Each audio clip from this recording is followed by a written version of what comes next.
Hey, it's the Rican, and I'm going to talk today about this story I found. It's something I've talked about briefly and in the past, and I saw this article and I thought it was a good context to bring it, um, just to be able to talk about it in more detail. Go through this article here. It goes, it's from the Caller. The CC the CCP is weaponizing woke rhetoric against the Biden administration. Now, I don't think this is something that they're just using against the Biden administration. I think they're using it against Americans in general. Um, it goes here. The Chinese Communist Party has repeatedly adopted arguments from left-wing opponents of the Justice Department's China initiative, such as Stanford Winds of Freedom and Democratic Representative Judy Chu of California. It goes here. The China Initiative is a Department of Justice program launched in 2018, which prioritizes counteracting non-traditional collectors from China's espionage program who seek to rob, replicate, and replace American technology. The CCP has cloaked itself in the cause of Black Lives Matter in order to disarm U.S. criticism aimed at Chinese human rights record. Now,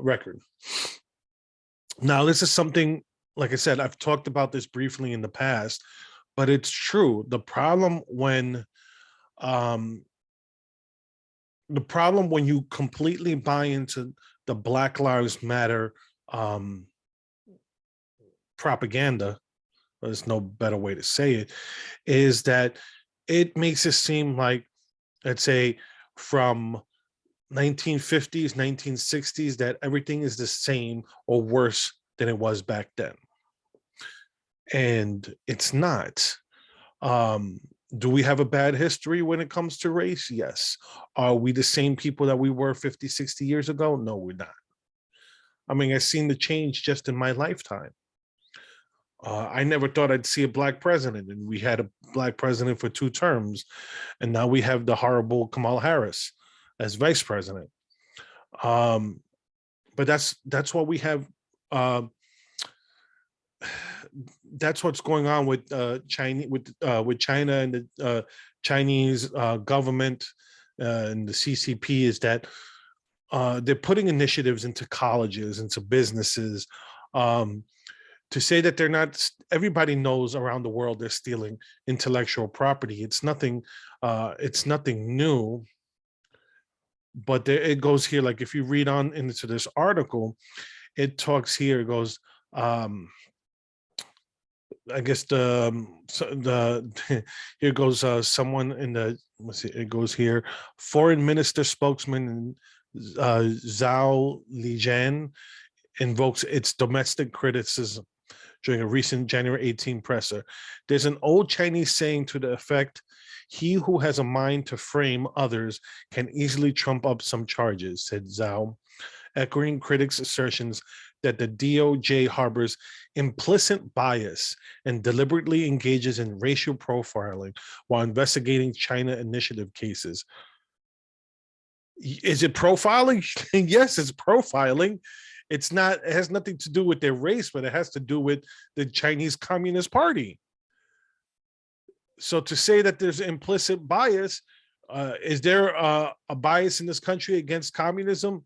For the most part, you have people in academia and in media that are, touting Marxism all of a sudden. I shouldn't say all of a sudden. It's something that's creeped into the culture. It's been allowed to fester in academia, and it's slowly gone into the culture, because when you have, let's say, 40 years of it being the word I'm looking for, mainstream, or legitimized, that's a better word, legitimized in academia. Well, Marxism is, sounds, and Marxism, socialism, it all sounds, peaches and cream. It's like it's milk and honey, and it's going to be the savior of the world. No. Okay. if you see what goes on, the pattern with socialist and Marxist countries is they squander the wealth that uh, capitalism creates. But anyway, I just want to show here what what's going on. Where this program was started because the fact that China, when it comes to when it comes to America's strategic enemies, China's number one. All this stuff that they keep pushing about Russia, Russia, Russia is a distraction from our number one opponent, which is China. Okay. What is it? I think I forgot where I read it, but it says that Russia has the economy the size of Italy, even though it's a vast country. It's economic might is maybe like the same GDP as Italy. It goes here. So you can see here among the vocal critics of the Chinese are the Chinese American Organization Committee of 100 and Democrat Rep Representative Ted Lieu. He's a piece of work. Ignoring widespread and well-documented cases of CCP espionage across the corporate world, government, and within the ivory towers of academia, during the January press has Zhao parroted critics and claiming most Chinese initiative cases do not involve intellectual property or trade secret theft. Government reporting on China initiative cases is imperfect, leaving the programs in exhaustive data sets and consequently its merits open to the interpretation of well-intentioned critics and bad actors alike. So, talking about racial profiling, implicit bias, that's what's going on. And they're using academia as a shield. And that's what's going on. I mean, you see some of the stuff that's going on in China now with what they're doing to the athletes. It's but yeah, I mean, they crack down on freedom at home and exploit our freedom at home. So so you have to see what's going on. I mean, you could go through this whole article and see what's, it goes here. They're using what's going on with Black Lives Matter. It talks about it here. It goes here. I guess here the CCP aligns itself with Black Lives Matter against the systemic racism, domestic activities purport American exhibits. We hope that the United States will do better on human rights, Yang said. China has made steady progress in human rights, and the fact is that there are many problems within the United States regarding human rights, which is admitted by the US itself as well. And this is the problem when you, like I said, when this whole Black Lives Matter movement, when we claimed it was a communist movement, you saw it in some of the stuff that it was calling for.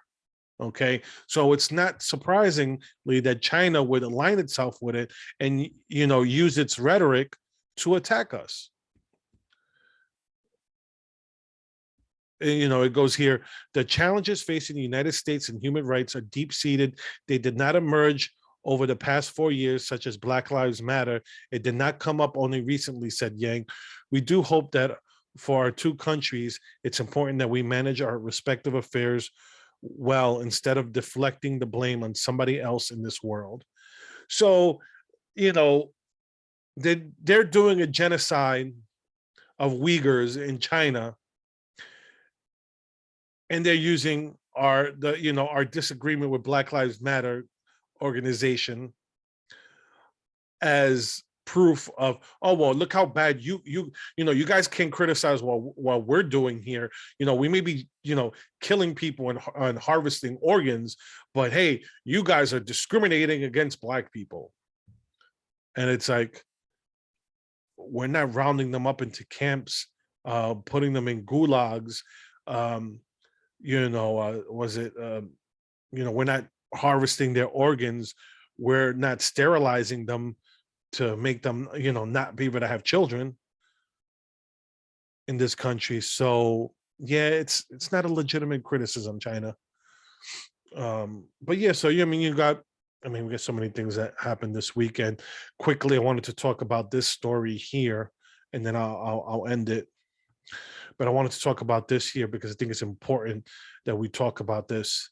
Um, Canada Freedom Convoy, Ottawa police arrest 7, threaten charges for others, court bringing fuel to truckers. So, let's say, for example, during the Black Lives Matter protest, it was okay to bring them food and water so they could protest, but you can't bring truckers food and fuel. If not, you get arrested. So here's how it works. When it's a protest the government agrees with, have at it. You could burn cities down, you could kill people. It's a-okay. But if it's a protest they disagree with, got to crack it down. Can't allow it to keep going. Can't give them fuel. Can't give them food. Got to stop it. And that's this. I mean, you could see this story for yourself if you want, but that's the hypocrisy of everything that's going on right now. For as much as they love to criticize the left, look, the right likes to criticize the left. They'll false frame stories. They'll say, oh well, in I think it's Tennessee or something, that they're banning books. No, taking a book out of the curriculum is not banning a book. Okay, saying that we're not going to use white fragility in the curriculum is not banning a book. It's just saying we're not going to use it in the school curriculum. That's it. You want to take it out in the library, you want to read it on your own time, go right ahead. Nobody's stopping you from doing that. We're not even calling for the banning of stuff like that. But that's what's going on right now. You can't have this protest because the government doesn't agree with it. The government doesn't like when the people are standing up for their real rights. This trucker convoy is basically is a protest for people to how does the government own them? That's the whole thing. Does the government own you? Does the government have the right to tell you what to put in your body? And in turn, it's forcing, it's allowing private businesses to do the same thing, because the government's not protecting your right to not have to do a medical procedure. That's the whole issue. It's like, in order to just live your life, like they love to compare it to, so many other things, they'll compare it to like childhood vaccines. Well, guess what? Let's say, for example, I haven't given my daughter a hepatitis B vaccine. She could get it when she's older. There's no point in her getting that vaccine when she's when she's older, when like the HPV. Well, when she gets 18, she could decide to take that. If she doesn't want to take it, guess what? If I don't want to give it to her at all, there's religious exemptions, there's medical exemptions you could get. Like my son had a reaction to MMR or DTaP vaccine, so we don't know which one it was. So the doctor, his old neurologist said, don't give him any more vaccines just in case, since we don't know which one caused the reaction. Okay, so if you could have those medical exemptions and those religious exemptions, then it's, yeah, you could say you're mandated from those childhood vaccines, but you don't have to take them. There's ways to get around it. And guess what? You could still go work anywhere and still and not have those vaccines. But that's not what's going on right now. The government's saying, no, we own you, so you have to take these shots. And that's what this whole trucker convoy is about. We should not be forced to have to take a shot in order to participate in society. Period. Imagine saying um, you had to take you have to take a pill or something every day in order to participate in society. If you don't take that pill, you can't, you won't be able to step out of your house. Imagine that. But that's what's going on with the vaccine, and people don't, see the same problem when it comes to the government infringing on your rights. You don't get your rights from government. You get your rights from God. The government's supposed to protect your rights. But that's what people forget. So that's the problem when you have like a government, like an atheist government like China, because they can't have competition. That's the whole problem with communism. The state is God, and they want, they want what they want. They want to be the master of everyone, and that's what's basically stopping, Western civilization. The whole concept of freedom and all that stuff is what's preventing us from becoming a one world dictatorship like that. But anyways, I'm gonna leave it there. I just rambled on for too long. I hope you liked my video. If you can, please share, and please like and subscribe to the channel, whether you're watching me on YouTube or Rumble.